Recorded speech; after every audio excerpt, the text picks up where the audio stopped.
Hi, everyone. Shalom and welcome. My name is Miriam Ansman, and I'm the co-host of the Vibe of the Tribe podcast from JewishBoston.com.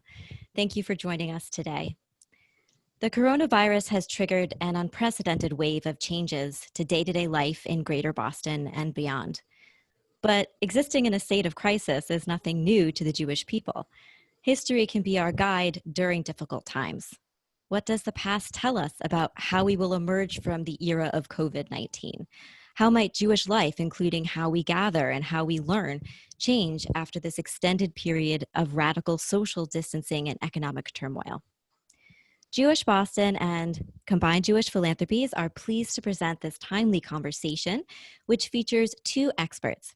Dr. Jonathan Sarna, a historian who can provide us with the context of the time we're in, and Rabbi Marc Baker, the head of a large Jewish organization at the forefront of responding to a community in crisis.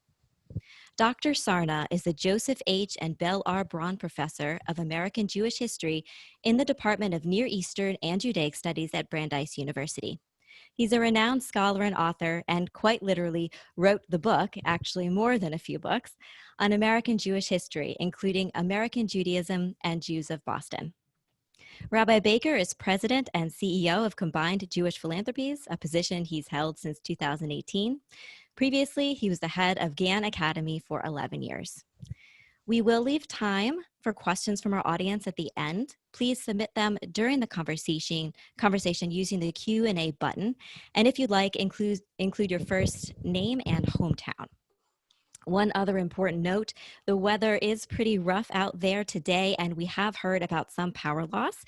Should we lose power or either of our speakers lose power, we will do our best to reschedule. If you're taking part and lose power, you can find the entire conversation as an upcoming episode of the Vibe of the Tribe podcast, which you can find and share at jewishboston.com/podcast. So let's get started. Welcome, Dr. Sarna and Rabbi Baker. Thanks, Miriam. Welcome, Jonathan Sarna. It's so great to be here with you. Well, it's really a joy to be here and wonderful to be able to talk relevant history. Yeah, so I wanted to just frame this conversation with you before I start to ask you a few questions. And again, reminding everyone, if you have questions during this conversation, you can send them in and we'll try to leave time at the end for them. But I want to give a shout out to my friend and colleague and one of your doctoral students, Jonathan Golden, with whom I taught for many years at Gann Academy, who inspired me to reach out to you about this because he sent me an excerpt from your book, Jews of Boston, and with a little note that said, lo and behold, 125 years ago, in the midst of different kinds of challenges and different kinds of crises, the very first federated charities in the country was born. And that was CJP, before it was named CJP.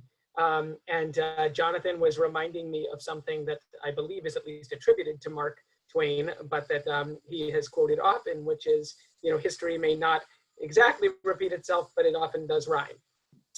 And then I thought about Passover and realized that, we know this is what we do as Jews. We retell our story over and over again. Behold, dor vador, in every generation, we have to see ourselves as if we're going out of Egypt, both to connect to our history, but also to learn from it and to ask ourselves, what is our story trying to teach us this year?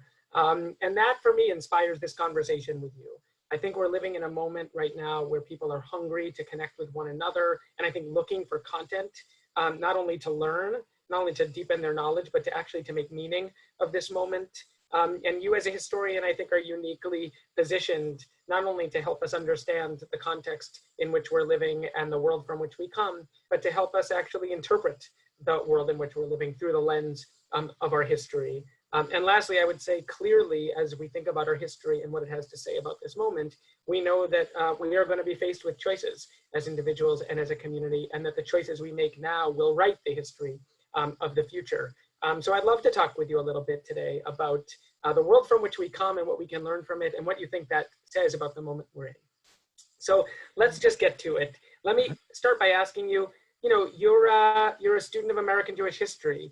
Give us a little bit of walk through American Jewish history with kind of key parallels that you think we might learn from in today's situation. Well, I think the first thing to remember is that for American Jews living a century ago, plagues were something that they expected every decade or two. There had been smallpox epidemics and yellow fever and cholera and others, and they knew exactly what a plague was. That, I think, is why in 1918, the time of the Great Flu Epidemic, people were not astonished by an epidemic. They'd experienced these things before. While we have had 20th century plagues, older Jews, even in Boston, remember polio epidemics and the AIDS epidemic. Both of them are different than what we are experiencing now. And for most Boston Jews, for most Americans for that matter, the idea of sheltering in place, the idea that everything is canceled and so on is very new. I was looking at the autobiography of one of the great American rabbis of yesteryear, Maurice Eisendrath. He was, for a time, the head of the Union of American Hebrew Congregations, forerunner, Union Reform Judaism.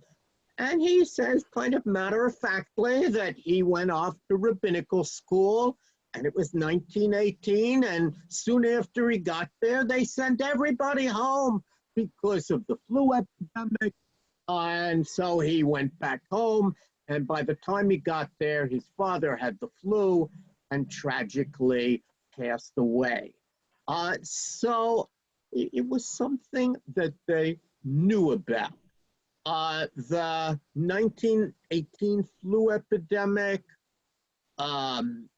really killed unimaginable numbers of Americans. Today, we usually give a number of about 675,000 Americans. This in America's population was about a third of what it is today. Those deaths came close together, and during the height of the epidemic, which came somewhat after the Jewish holidays in 1918, people were dying all the time. And it was calamitous, really, for the Jewish community. I had a student who found family diaries from that period and once wrote a thesis about it right here in Boston. And, one had a sense you were fine, and a week later you were gone. And of course, that epidemic struck young people disproportionately, somewhat different than the coronavirus, which seems to strike older people disproportionately, although in both cases, there were many people of all ages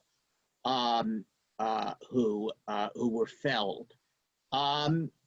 So in that sense, this is not a unique occurrence. And my sense since it's Passover is that in aforetimes when people spoke of plagues, they knew exactly what the Egyptians had experienced because they too had experienced plagues. And in fact, once upon a time, lots of prayer books actually had a prayer to say at a time of plague, an indication of how common the experience was. And let me say that I think it was known, number one, that the wealthy had the opportunity to leave town when there was a plague, they knew, they may not have known the term social distancing, but they knew that if you ran away from the city, your chances of surviving were much better. The poor, of course, did not have that opportunity. Similarly,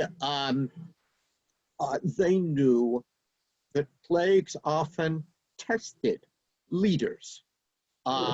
Rabbis who stayed and dealt with the problems of the time, risking their own lives to do so, were remembered years later. For example, maybe the very first rabbi called himself the minister of Sherith Israel, Gershom Seixas, was remembered for the service that he did not just for Jews, but for the entire New York community in the very late 18th century at the time of a plague. And that was common. So in that sense, yes, history rhymes. It's interesting as you talk about how much more common plagues and epidemics were back then. I'm reminded, not necessarily from a historical perspective, but from a spiritual perspective, that we are being brought back to a kind of almost primal human vulnerability that we sometimes think we're immune to in today's modern world. And that part of this moment is both the kind of democratizing sense of this pandemic, in that it's hitting everywhere, but also the kind of humbling feeling that we cannot predict, we don't know what's going to happen, and it kind of no one feels safe from it. Just to take us back to the historical context for a second, can you share a little bit about when you think about the social, economic, kind of political implications of plagues in years past, whether there are any kind of themes that you think also may repeat themselves during moments like this? You did allude to kind of socioeconomic gaps being exacerbated, a call on leadership, but any other themes that you think are relevant for us? So one of the reasons the plagues are so much less common today than in the 19th century was that after the fact, people studied them. So for example, it was discovered cholera is related to the water supply, and consequently the Croton Reservoir and many of our reservoirs, even here in the Boston area, with the great concern for pure water, they were efforts to make sure that we did not suffer from cholera and that we protected the water supply. My favorite example really is yellow fever. Memphis is the place where we remember how hard Memphis was hit in yellow fever. Anyone who goes to the Jewish cemetery in Memphis will see that.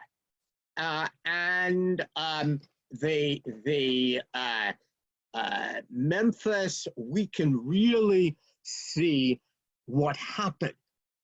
They didn't know what caused yellow fever, but the wealthy white planters around Memphis, after the slaves were freed, they wouldn't invest a nickel in hygiene, sanitation. They said, well, we had to free the slaves, that should be good enough for them. As a consequence, there were plenty of sanitation for the mosquitoes who carried the yellow fever to feed on. Well, of course, the mosquitoes didn't get the memo that it was only supposed to be for ex-slaves. They buzzed everywhere. And the traditional view of Memphis was a third of the population succumbed. a third ran away, and a third had immunity somehow from the plague. Had it not been for the discovery of the cause of yellow fever and subsequently a vaccine, I doubt Memphis would exist. And even today, Memphis is a community where East Europeans are central because the earlier Jewish community had left or died. But the important point is it changed behavior. Memphis built a sanitation system. So they figured out what caused the plague. Obviously, flu being airborne is somewhat different, although I certainly think that after this epidemic is done, there will be a blue ribbon panel and it will make many recommendations, and clearly lots of shortcomings in terms of testing, in terms of how the different states are competing with one another, in terms of how we might do things better. All of those shortcomings will be studied after the fact. Everyone obviously always has 20/20 hindsight, and we will hopefully learn for next time. So that's one of the things that has happened. There certainly are other kinds of theories of how plagues have sometimes strengthened centralized leadership. Certainly, to take Boston, it wasn't just plagues, but immigration, and then the Great Chelsea Fire, and so on, demonstrated the value of a centralized community that could make decisions and where people could help one another. And I certainly think that will come out of this experience as well. At the same time, what is very striking, especially after 1918, was the desire for what in 1920 President Harding called normalcy. And you've had World War I, you've had a flu epidemic that actually killed more people than World War I. And all people want is to return to the way things were before.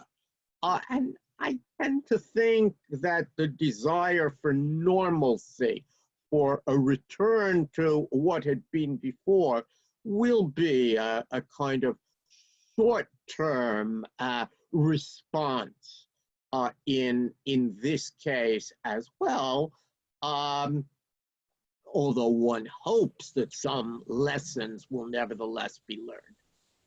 And I think those of us who are sitting in seats right now thinking not only about the acute crisis we're trying to address, but also thinking about the future, and even trying to think about what it means to plan for this future, or wrestling with many unknowns, one of which is the degree to which people will want to return to normalcy and will simply pour back out into community, or kind of stay away and keep their distance. And obviously, as a Jewish community that is built around, to a large degree, still in-person connection, this raises many questions for many of our organizations in our communities. And I think you're also alluding to the question with which we will need to wrestle, which is which aspects of before would we like to return to, and which aspects of before is this a moment from which we need to move forward and potentially evolve, and what are the models that maybe even have been needed to be broken for a long time. And this is a moment that's going to force us to think about that. You mentioned leadership earlier. Let me ask you, before we get specifically to the Jewish community, leadership during times like this, a time of crisis, are there one or two examples, maybe one that we could learn from, either positive and or negative, when you look back at history of how leaders have responded in moments like this? what's really quite fascinating, even if you go back and read community histories, which are a huge genre in American Jewish history, rabbis, I mentioned Memphis. The rabbi of Memphis, his name was Samfield, Rabbi Max Samfield, is remembered for what he did at the time of the plague, and how he went from place to place, seemingly not even concerned with his own health. Now, it must be that he somehow had acquired, or acquired in the midst of it, immunity, but years later, people remembered he was tried at this moment, and he succeeded tragically, which is also still in the history books. His son died at that time. There are other, I won't mention the rabbis, but there are other rabbis who were sort of the first to run away at the time of a plague, and many of them returned to discover that their services were no longer needed. This is a moment of trial for leaders, I would say, as we move from the Jewish to the general community. We're watching, even on television, how do different leaders respond, and certainly there are leaders whom people watch almost every night, and who are doing a remarkable job, and other leaders not so much. And I think these kinds of trials very much test communal leaders. I think people are looking for understanding. I don't think they're always looking for easy answers. If one looks back to Winston Churchill, admittedly that wasn't a plague, that was the Blitz. He called on the population and inspired them without in any way minimalizing the threat that they already knew, but he was somehow able to articulate their feelings, to bring out what Lincoln would call the better angels of their nature, and they looked to him as a great leader. And honestly, it was clear for anyone who watched the Queen recently that she was still thinking back. She still remembers her first prime minister was Winston Churchill, and she was thinking back to what he had done, and she clearly was trying to do that as well. And I think that is, in some ways, what is expected of leaders at moments such as this. And then when it's all over, yes, there will be a time to take stock and to ask some of the questions that you've asked. Obviously, I think we all realize that Zoom is going to play a much greater role in our lives than it has before, and that's going to have an impact. I told my own children that they will be the last generation that will know what a snow day is. I don't think we'll have any more snow days. There'll be Zoom days. But what some of the larger changes will be, that I think is much harder for any of us to anticipate.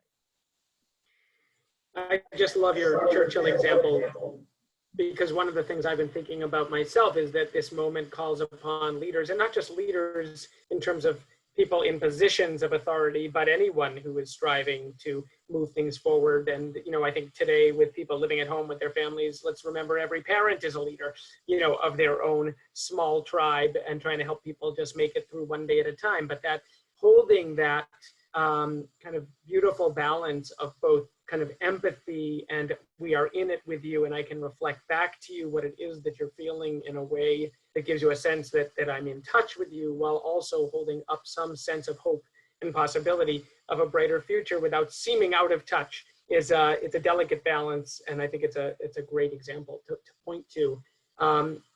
Before we get to today, can we talk about the kinds of changes that have happened in Jewish communities, maybe thinking about Jewish infrastructure? You alluded to the centralization and the kind of the reminder at moments like this that there is a need for a collective. Sometimes we can forget that or think we've moved beyond that, but these are moments that sometimes remind us of the power of a centralized organization that can kind of think about the greater whole. But if we look back at history, where has the Jewish community made decisions in moments of crisis that you think have actually, let's say, turned out well for the Jewish community or essentially had negative consequences for the Jewish community? I'm impressed by some of the small changes. So, for example, at the time of one of the plagues in the late 18th century, there were many dead. And naturally, after the plague ended, everybody vied over who will say Kaddish. Because in Lithuania at that time, it was the custom that only one person said the mourner's Kaddish at a service, and that represented all of the dead. And the great Rabbi Akiba Eger, one of the giants of that time, he said, for this emergency, we will allow many people to say Kaddish in unison. Now, naturally, he said, of course, that's only for this period. We don't change practice and custom. But as everybody knows, that today is the widespread custom. And it's an example of a practice that began in extremis and continued. This particularly came to mind when I read different rabbis who made rulings just for this particular Passover and tried to tell us that it only applied to this Passover. I have a sense that some of those rulings will last beyond just past this Passover. So that's really, an example of changes brought about in extremis that seem to succeed. People like them, and they would continue. I'm not sure I can think of negative lessons. I certainly can think of mistakes. In the 19th century, it was understood quite wrongly that plagues were caused by what they called miasma. These were a kind of bad winds and spirits that came from the deceased and spread over the community. And so the idea was, well, we'd better move our cemeteries far out of the city so those miasmas won't strike us.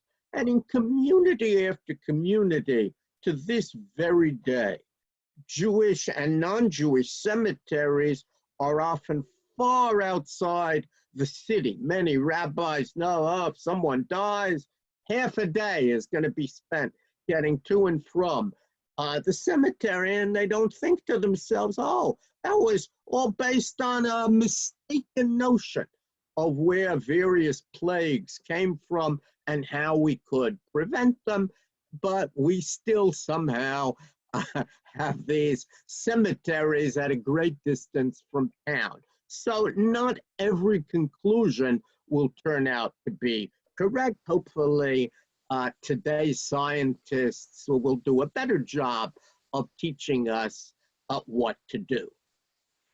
A good reminder that actually science and knowledge and understanding the realities we're faced with really do have significant implications for the decisions we make.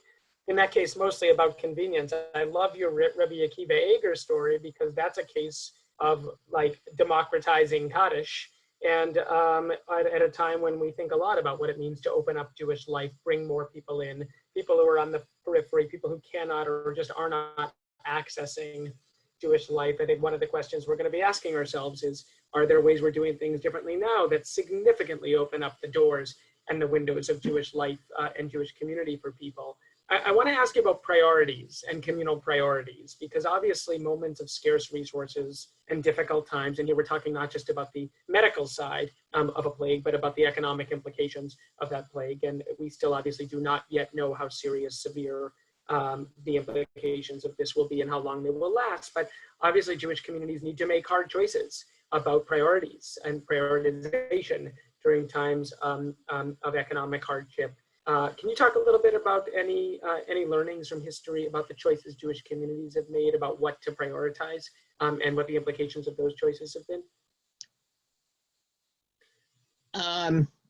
I do think that when one looks at some of the decisions that rabbis, and often people did turn to rabbis at those moments, some of the decisions that rabbis were making, they were, in a sense, prioritizing what you should do under certain difficult circumstances. And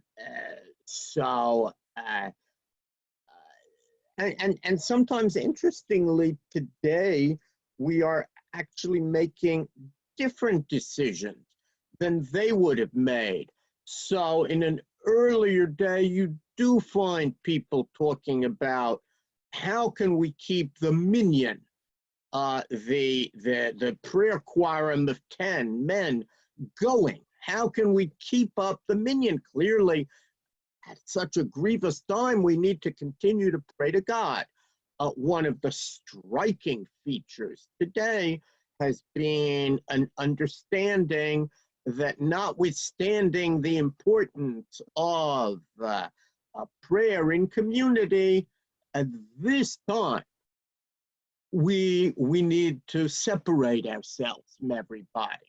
And it's quite fascinating, and I think will be remembered, that leading rabbis insisted that at this time, notwithstanding our normal practice, you don't have Seder with anybody but your immediate family who you live with. You don't go to the synagogue, even at times when we normally would, and so on. In an earlier day, some of those priorities were different, I think perhaps because they did not understand, as we do, what it takes to mitigate a plague. But I do think that some of those decisions are being made. How do you prioritize Jewish education versus the need to save lives and so on? And those questions naturally came up in earlier times, and they have come up in our own day. I think the priority of saving lives has been central. And since we know a lot more today about how to save lives than even they did in 1918, we're seeing all sorts of decisions based upon what Jews call pikuach nefesh. We've got to put the saving of lives above everything else, and that has led to some, I think, remarkable decisions, I think, that some rabbis never expected to have to make. But when the alternatives were posed to them, suddenly they did make those decisions, which meant closing the synagogue and not having Yizkor and moving a lot of things to the realm of the virtual. And of course, we know that in the end, we will only know in hindsight whether the value conflicts that we resolved in this moment, we resolved them for the best or not. But to a large degree, what leadership is all about in a moment like this is deciding which values trump in moments of Right. kind of almost unresolvable value conflict. I think we will know. The more people say you exaggerated the danger, not nearly as many people died as you warned, Yeah. then smart leaders will say to themselves, we succeeded. Far fewer people died than was expected. Instead of the 675,000 that perished in 1918, and 3 times that many would have perished if we did nothing, we've kept the numbers down.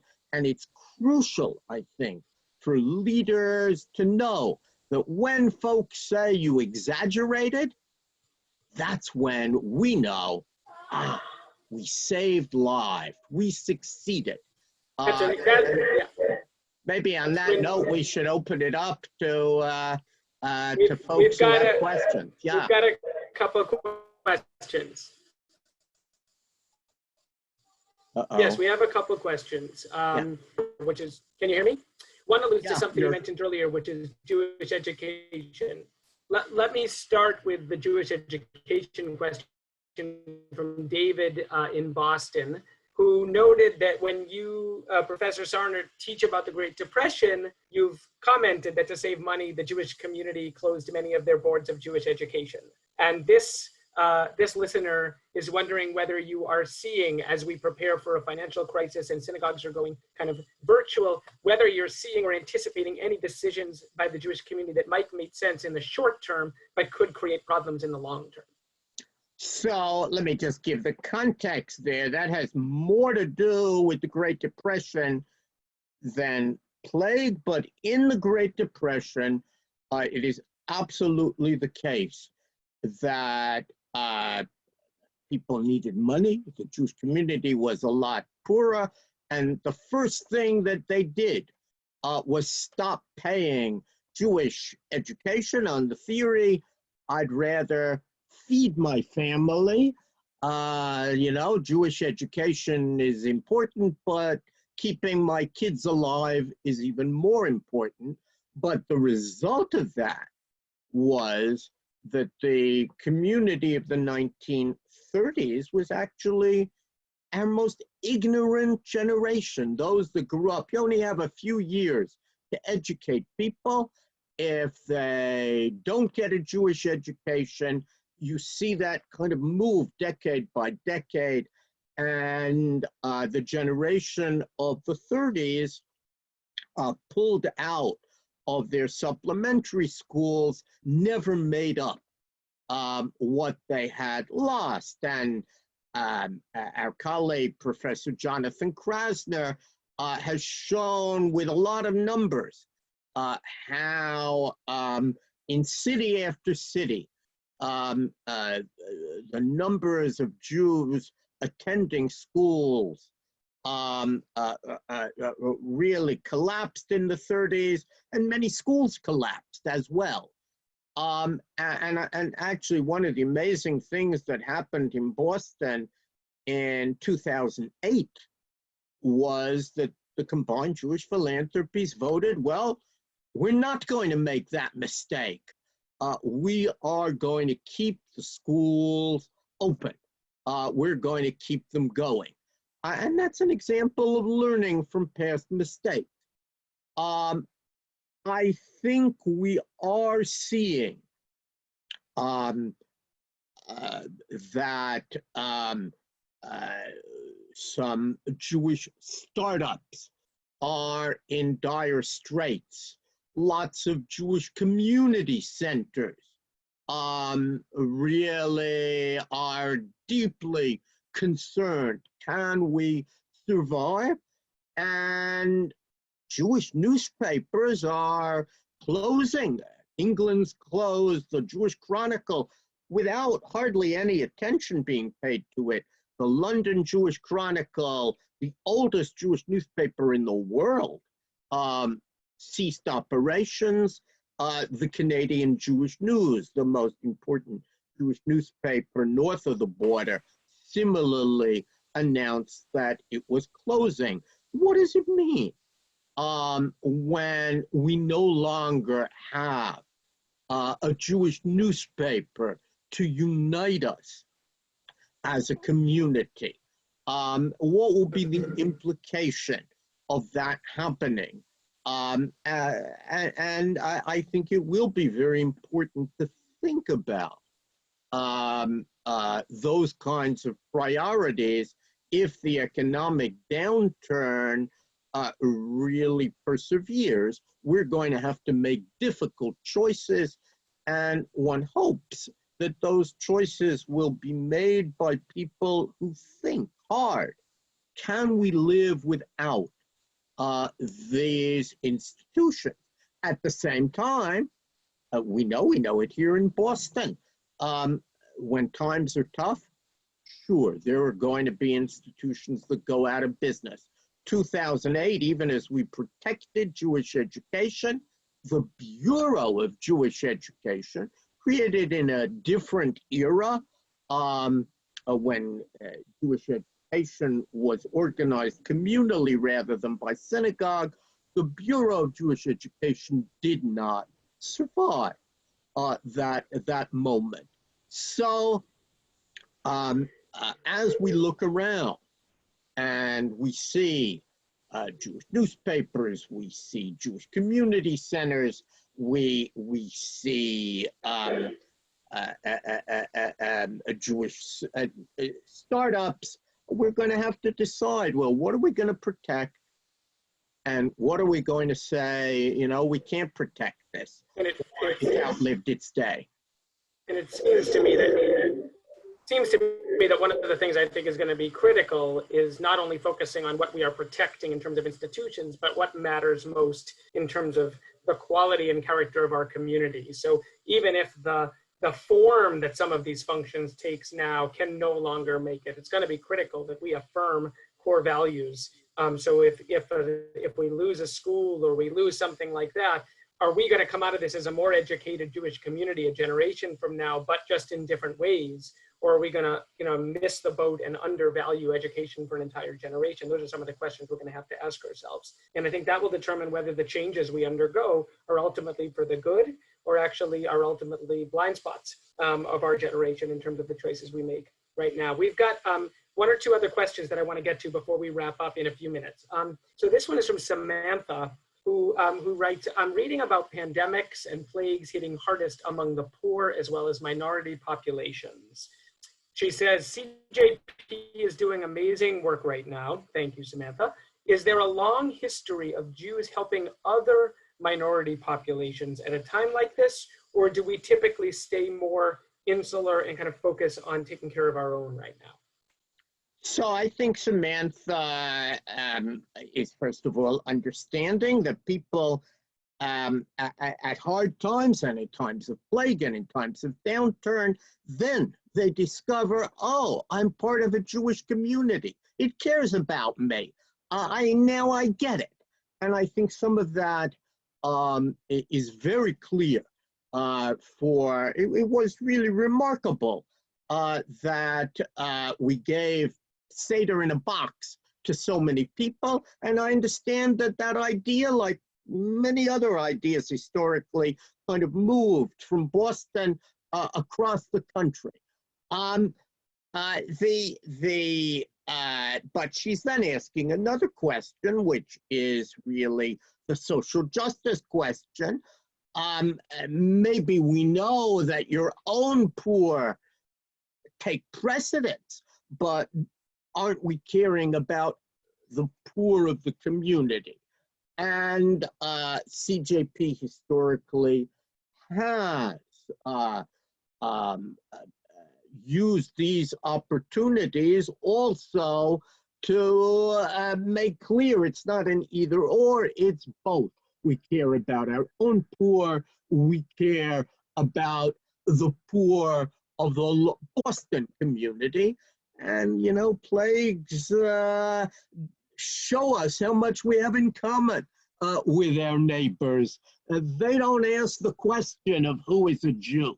And I think that absolutely the downturn coupled with the coronavirus is forcing us to look at the poor of the community. And it's important, even as we sit in our homes, to realize that many of those listening can sit in their homes and look around and yeah, they're all alone.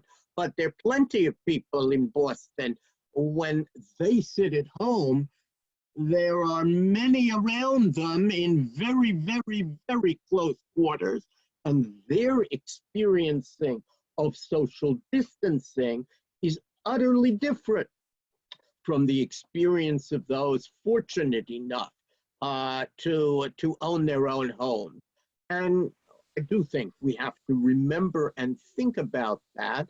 And clearly, there are now charities being created that we will all want to support within our larger communities.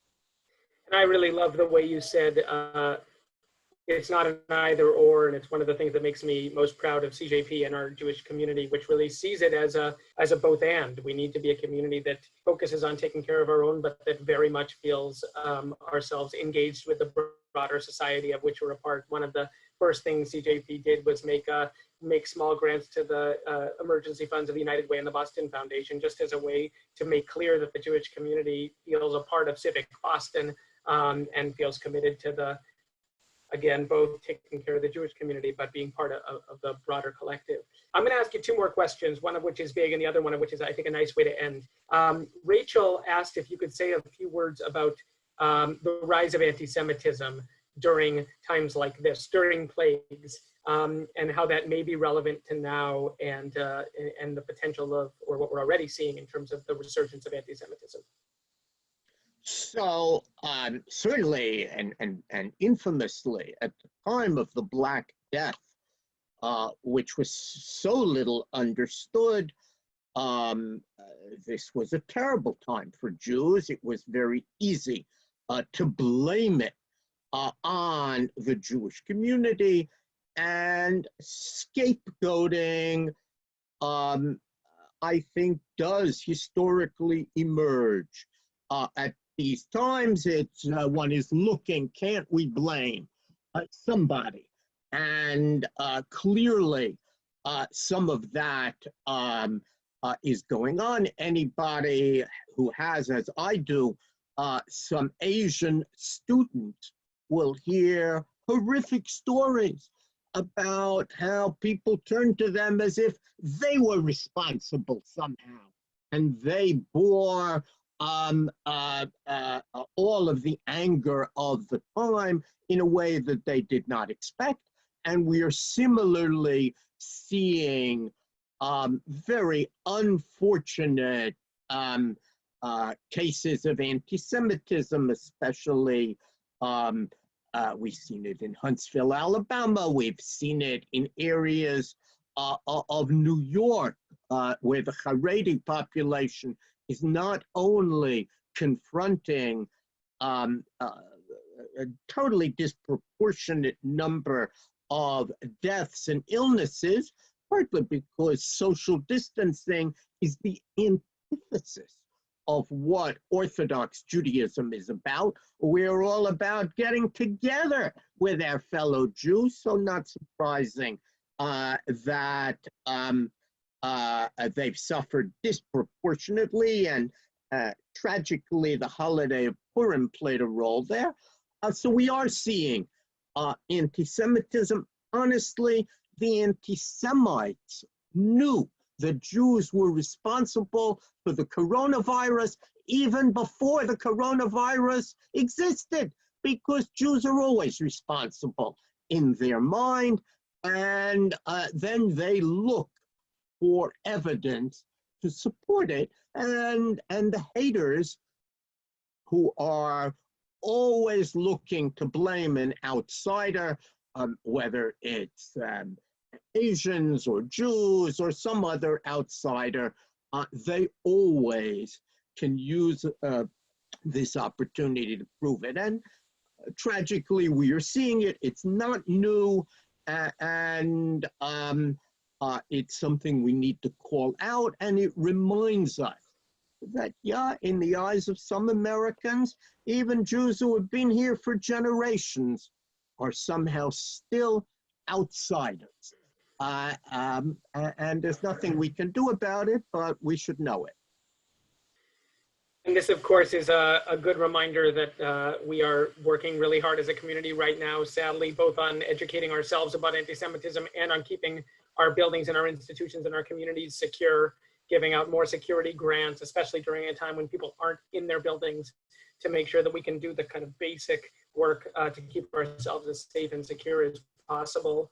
And it's also a good reminder that we've got a month of different kinds of holidays and commemorations coming up, including Yom HaShoah.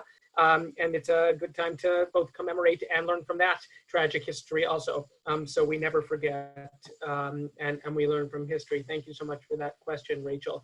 Okay, we're gonna end on a positive question, Professor Sarna, which was asked in two different ways, but I'm gonna combine them. Penny said, are there any specific incidents or responses from a particular leader or just in day-to-day life right now in the Jewish community that when you look back on this decades from now, and tell this story might be your lead anecdote about this period?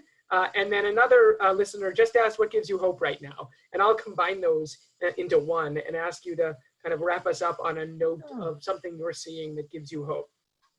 So I think that when it's looked at, and when we look back at this time and people look at it within the context of so many other plagues,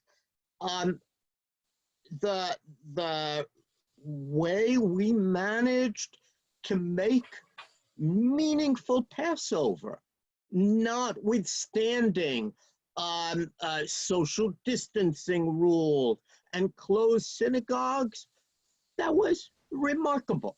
And we managed to do it for Jewish singles, people who feared, I'm all alone, I'm at home. And we said, no, you're not all alone. We're with you.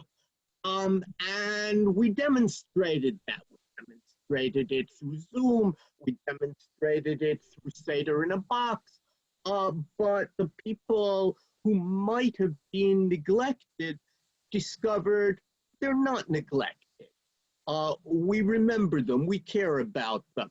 And I think that when we look at what synagogues have been doing and what our Jewish schools have done, shifting in a very short time and without a lot of preparation to online activities, that's remarkable. My own synagogue this morning sent around a notice about a virtual Yizkor. Well, it's not like someone looked in the sacred text. What do? We can't join together a Yizkor. Oh, virtual Yizkor? No, there's never been a virtual Yizkor. And yet they drew from a Yizkor tradition and realized that, yes, people want to remember the departed, especially this year, and they combine the sacred tradition with the new technology and came up with what I'm sure will be called a new tradition of a virtual Yizkor. And I know that my congregation is by no means unique in organizing it, but we need to realize that,